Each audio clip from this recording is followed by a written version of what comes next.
గ్లాసుడైన చాలు నందిని పాలు, కడివిడైన నేమి కల్తీ పాలు. నందిని డైరీ.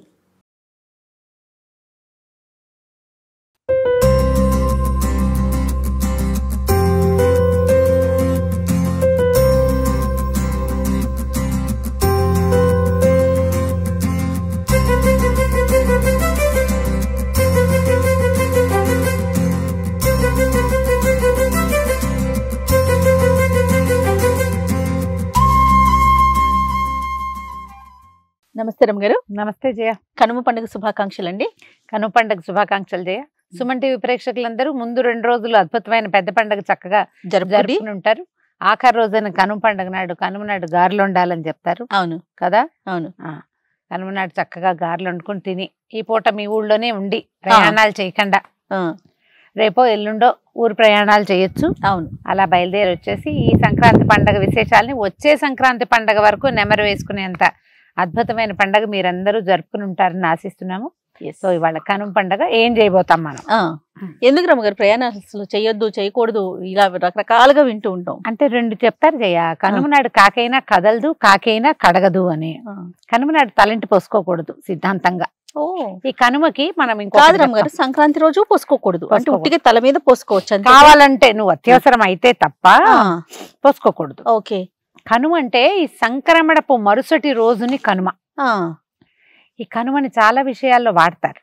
సంక్రమణం మరుసటి రోజున మనము ఏదైనా వేరే ప్రాంతానికి వెళ్లి పితరులకు ఏమైనా పెట్టుకున్నాం అనుకో, ఏ సంక్రమణ రవి సంక్రమణాల్లో ఆ మరుసటి రోజు ప్రయాణం చేయకూడదు. సంక్రమణం నాటి రాత్రి ప్రయాణం చెయ్యొచ్చు కానీ మరుసటి నాడు ప్రయాణం చేయకూడదని ఎందుకు ఈ విధానం వచ్చిందో పెద్దగా అంత క్లారిటీ ఇవ్వరు జయ. కడగదు కదలదు ఈ 2 చెప్తారు. కాకైనా కడగదు అంటే ఇవాళ నెత్తి మీద నీళ్లు పోసుకోకూడదు, నెత్తి ఏ ఊరు వెళ్ళకూడదు, ప్రయాణాలు మంచివి కాదని ఒక సిద్ధాంతంగా చెప్తారు. అందుకని ఏం చేస్తారు, చాలా మంది పండుగ రోజు బయలుదేరుతారు. కనుమనాడు కాకపోతే ముక్కనుమనాడు పండగ మరుసటి రోజు. ఆ రోజుకైతే అప్పచ్చలు చేసినవన్నీ అయిపోతాయి. ఫ్రెష్ అప్పచ్చలు ఏమైనా చేసుకుని నిదానంగా బయలుదేరచ్చు. కనుమనాడు చాలా చోట్ల ఏం కనపడుతుంది అంటే పశువుల పండుగ.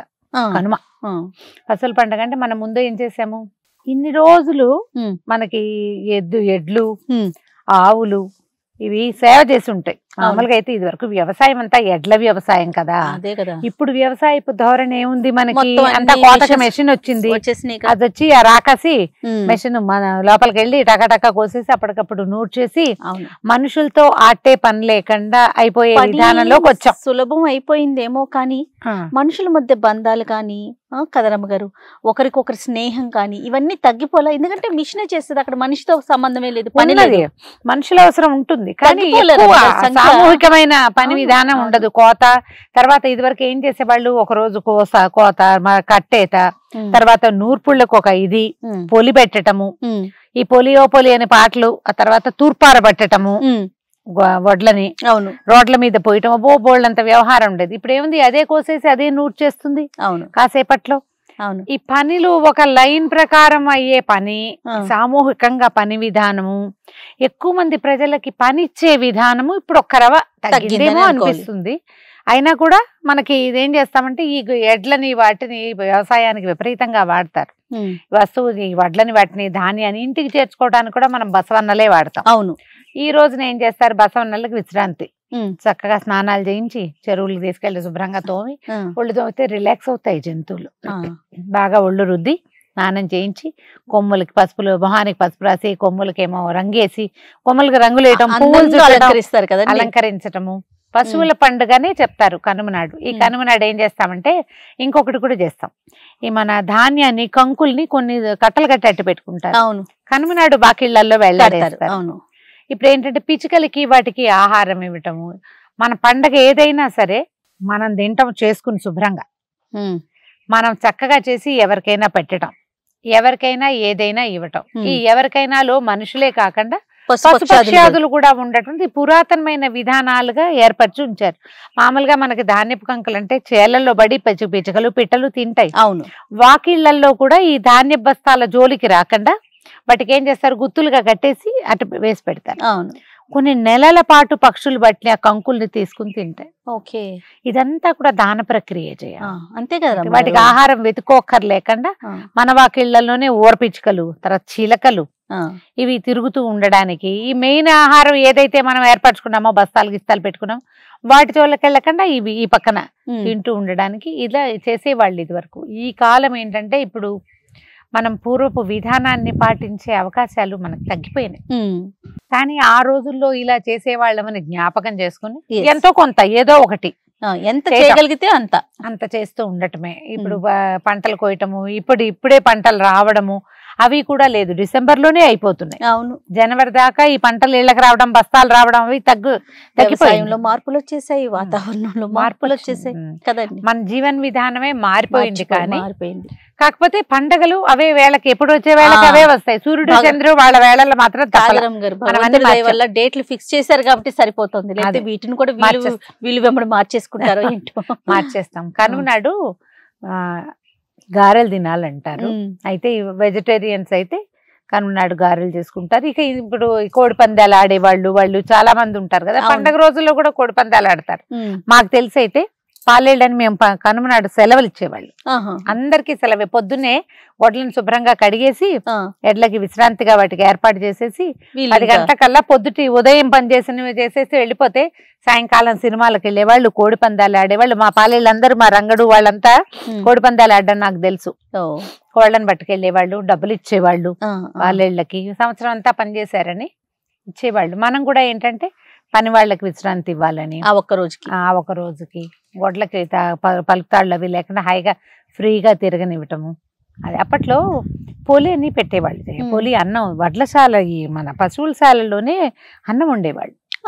వండి పశువులశాలలోనే వండి దాన్ని పొలి అన్న ఉంటా అది చేలల్లో చల్లేవాళ్ళు. కొంచెం పసుపు కుంకుమ అవి వేసి.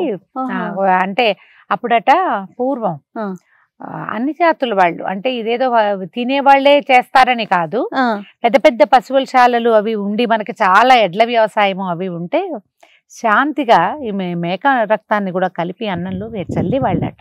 పూర్వం జరిగేది. నాకు తెలిసే నాటికే లేదు. నాకు తెలిసే నాటికే మామూలుగా పొలి చల్లటం అని పొలిమేరల్లో ఇప్పుడు మనకి ఊరు మధ్యలో ఉండి పొలాలు బయటకు ఉంటాయి కదా. అవును, ఈ పొలాల్లో ఈ బలి అన్నాన్ని చల్లేవాళ్ళు. ఎలుకలని, కాకులని, వాటికి ఆహారంగా చల్లేవాళ్ళు. ఇది ఒక శాంతి కింద. ఎందుకంటే మళ్ళీ మనం భూమిని సాగు చేయడానికి 1 నెల 2 నెలలు డ్రై చేస్తారు కదా, మళ్ళీ మొదలు పెడతారు. ఆ లోపల భూమి కొంచెం గుల్లబారుతుంది ఇలాంటి వాటి వల్ల. అందుకని అయ్యి ఉంటుంది బహుశా. అప్పట్లో ఈ బలి అని చేసేవాళ్ళు.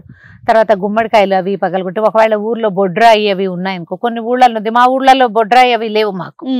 గుంటూరు ప్రాంతం మా ఫ్రెండ్ నిర్మల వాళ్ళు బొడ్రాయి ఎత్తుతున్నారని పండగలాగా మొత్తం ఆడపడుచులు అందరూ కూడా వెళ్ళారు. అవును, బొడ్రాయి పండుగని ప్రత్యేకంగా, అంటే ఊరు అట్లా ప్లాన్డ్ గా ఏర్పడిన ఊళ్ళల్లో విధానం వేరే ఉంటుంది. అవునండి. అప్పుడు ఈ ఊరి మొగదల మధ్యలో గుమ్మడికాయలు అవి పగలగొట్టి ఊరి బయట వేయటము అవన్నీ బలి అవి సమర్పించేవాళ్ళు.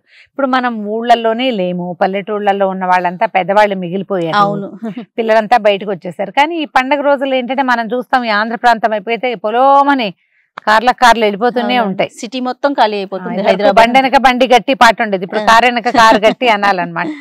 అందరూ సిటీ అంతా ఖాళీ అయిపోతుంది. అందరూ పండగలకు వెళ్తారు కదా.